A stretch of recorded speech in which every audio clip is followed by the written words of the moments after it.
Коллеги, добрый день. Лукин Вячеслав Александрович, директор учебного центра «Содействие».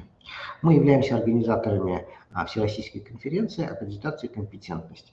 У нас летом, в июле месяце в Самаре прошла первая конференция, и в декабре с 6 по 10 запланирована вторая конференция в городе Москва. Приглашаем вас. Теперь немного об итогах первой конференции.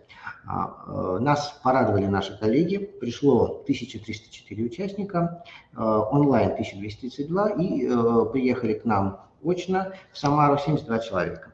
8 стран, 150 городов, 24 спикера участвовало. На вторую конференцию мы расширили и нашу программу и ждем больше участников. Ожидаем мы 2200 участников, из них 2000 онлайн и 200 приедут вживую в город Москва, 10 стран и 50 спикеров. По итогам первой конференции было задано ряд вопросов. Хочу ответить на эти вопросы. Значит, вопрос первый. Сотрудник лаборатории имеет диплом о высшем образовании по специальности менеджмент, что не соответствует области аккредитации лаборатории.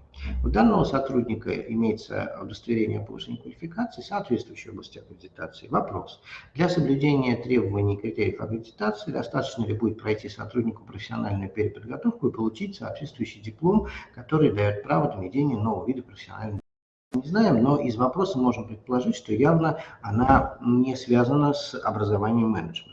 Соответственно, сотруднику можно получить дополнительное профессиональное образование, что будет согласовано как раз с требованиями пункта 3 статьи 76 Федерального закона 273 об образовании, потому что данный сотрудник имеет высшее образование, и он может пройти профессиональную переподготовку.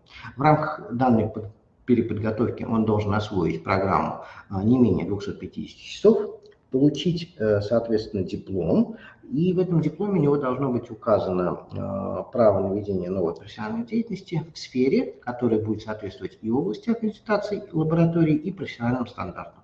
И тогда данный сотрудник будет полностью подготовлен и соответствовать, и к нему не будет вопросов с точки зрения экспертов при следующих проверках.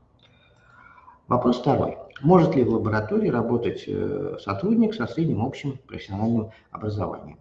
Ну, опять-таки, согласно пункту 24.1, сотрудник может иметь либо высшее образование, либо среднее профессиональное, что, соответственно, допускается, если оно соответствует, это образование, критериям области аккредитации лаборатории. Вот. Если это соответствие прослеживается, то да, данный сотрудник работать может. Коллеги, спасибо. Еще раз приглашаю вас на вторую Всероссийскую конференцию аккредитации и компетентность 6-10 декабря в город Москву. Будет проходить в корпусе Б гостиницы Измайлова. Всех ждем. Приезжайте. Спасибо.